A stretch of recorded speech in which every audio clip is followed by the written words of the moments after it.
Vaovao afatanteraka mara-paranantsika ny izao fampahalalam-baovao izao mijoro ara-dalàna ankehitriny ny fikambanan'ireo hebreo eto Madagasikara ary nampahafantarina tamin'ny mpanao gazety androany moa ny fijoroany izany tamin'ny fomba ofisialy ary ny nampahafantaran'izy ireo ihany koa ny tanjony ity fikambanana ity rotsy rakoton'irainy eo amin'ny sariny Mamra Samely.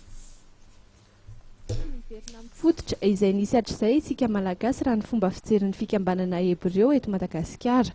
Mila averina amin'ny toerana noho izy ireo ny kolontsaina izay lasa mivoana tanteraka amin'ny tokony ho izy.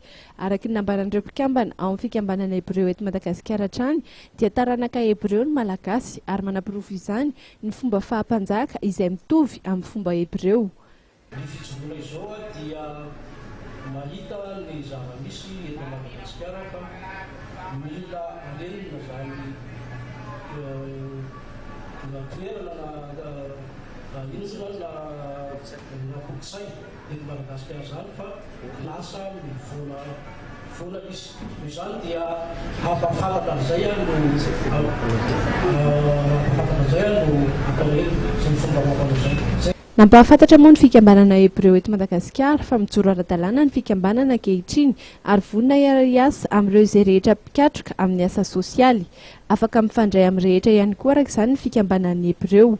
Amin'ny maha hebreo azy ireo moa dia fivavahana ihany koa no entina nampiana ny firenena hialana amin'ny olana mahazo ankehitriny.